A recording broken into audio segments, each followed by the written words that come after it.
किसी भी घटना के आखिरी तथ्य तक जब तक सच्ची जानकारी ना मिल जाए तब तक किसी भी रिपोर्ट, किसी भी खबर को पेश करना लगभग हर किसी पत्रकार के लिए ये नसीहत की बात है।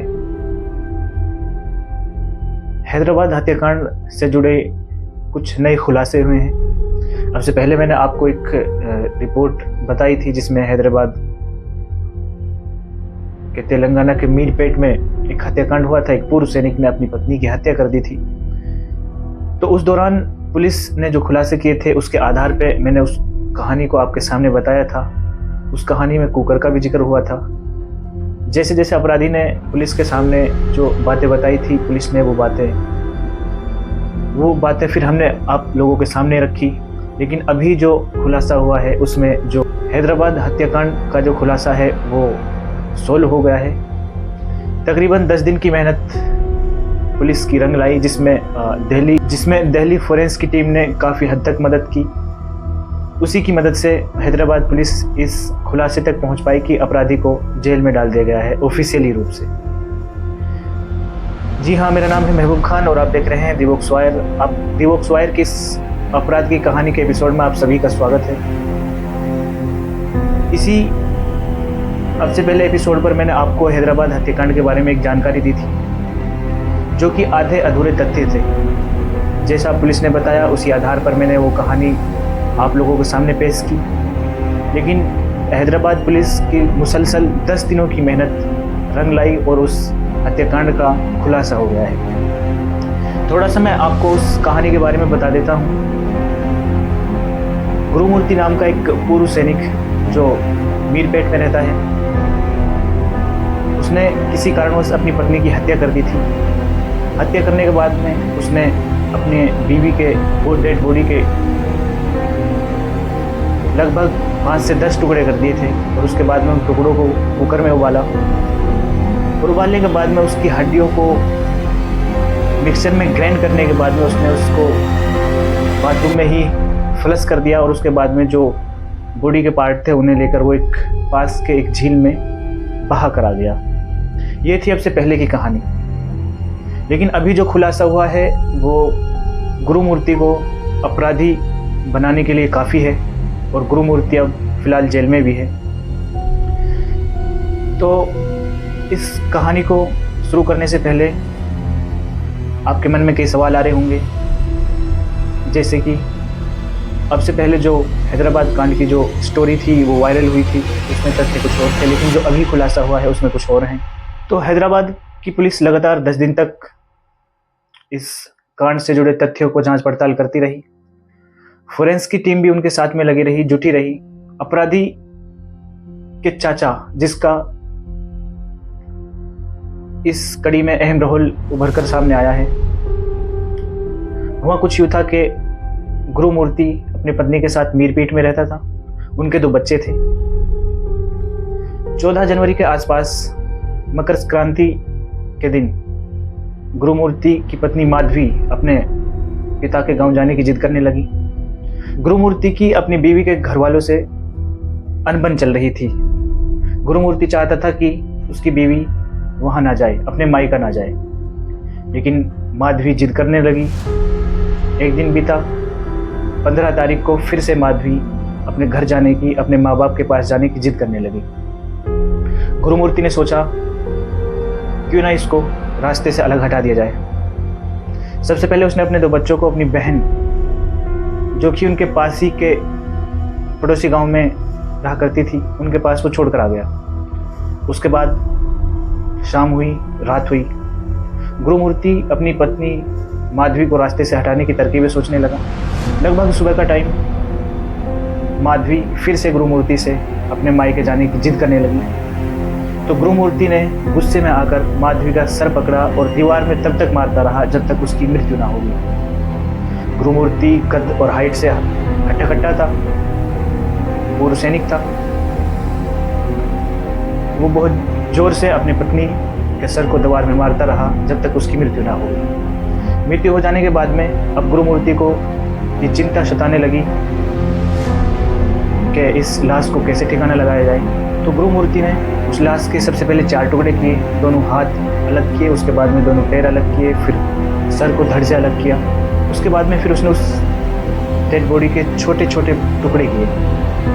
टुकड़े करने के बाद में एक टब, जो कि पेंट का एक टब होता है, उसमें उसने पानी लिया और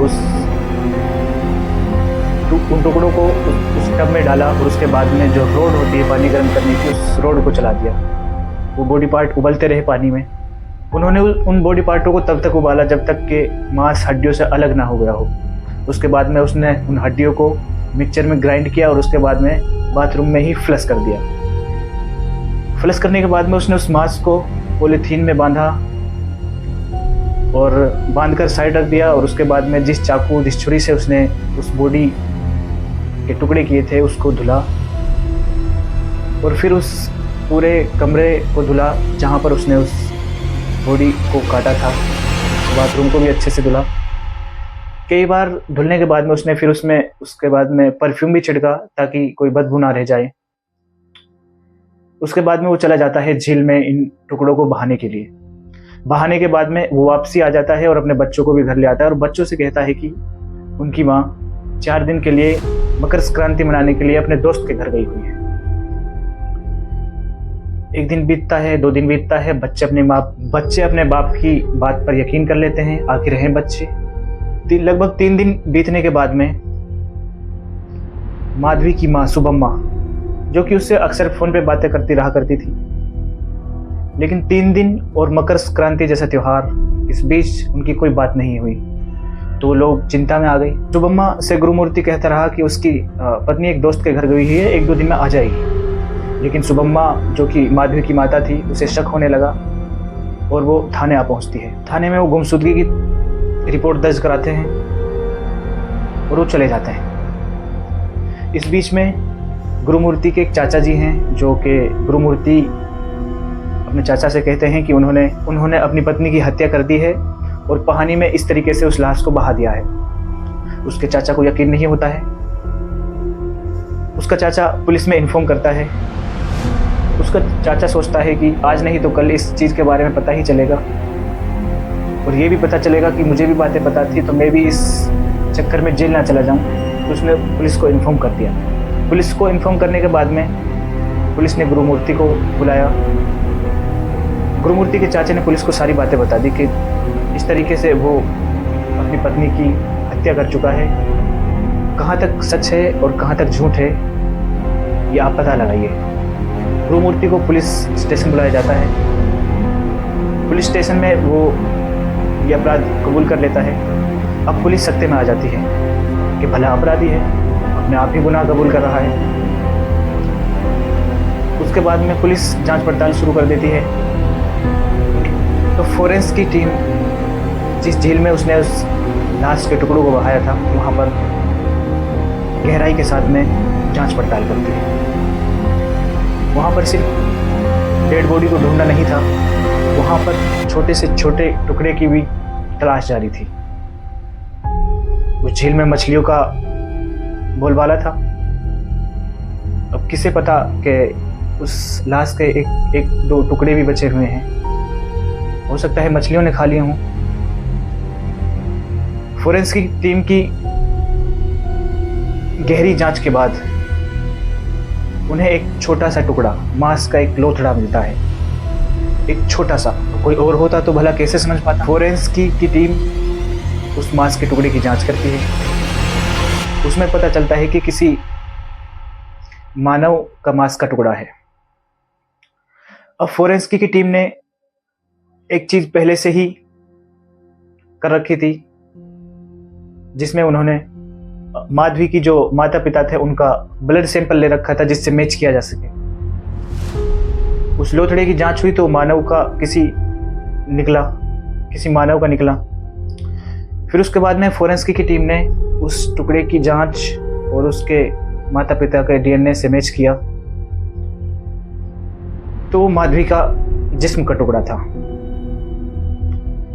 उसके बाद में पुलिस गुरुमूर्ति के पास जाती है। उससे कहती है कि आपके बारे में सबूत मिल गया है, अब जो शिकायत दर्ज थी लापता की, अब वो तुम पर अपराध, मृत्यु और हत्या के मुकदमे में तब्दील हो गई है। अब तुम्हें ऑफिशियली रूप से गिरफ्तार किया जाता है।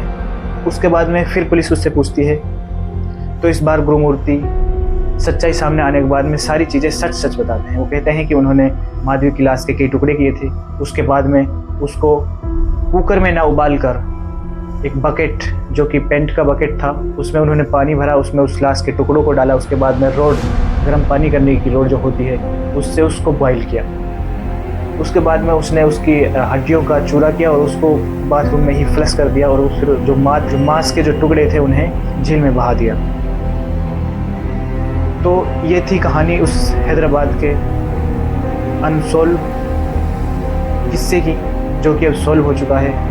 गुरुमूर्ति को ऑफिशियली तौर पर गिरफ्तार कर लिया गया है, जेल में डाल दिया गया है, उस पर कड़ी कार्रवाई हो रही है। तो किस तरीके से एक शख्स अपनी पत्नी की हत्या कर देता है एक छोटी सी बात पर। क्यों ना हम समाज में कुछ ऐसी पहल चलाएं जिससे सामाजिक तौर पर रिश्ते हमारे सुधरें, चाहे वो बीवी के माता पिता हों, चाहे अपने माता पिता हों। सबके साथ हम किस तरीके से रिस्पेक्टफुली रहें और एक दूसरे के साथ खुशी खुशी रहें, ताकि माधवी के जैसे और माधवियाँ बच जाएं ऐसे जघन्य अपराध से। तो ये थी हैदराबाद के तेलंगाना के मीरपीट की कहानी, जो कि अब सॉल्व हो चुकी है। तो बने रहिए दिवोक्स वायर के साथ। एक चीज़ और, आप हमारे चैनल को लाइक कीजिए, शेयर कीजिए, सब्सक्राइब कीजिए। आपके इस मोटिवेशन से ही हमें मोटिवेशन मिलता है। फिर लेकर आऊँगा मैं आपके लिए एक कहानी। तब तक के लिए धन्यवाद।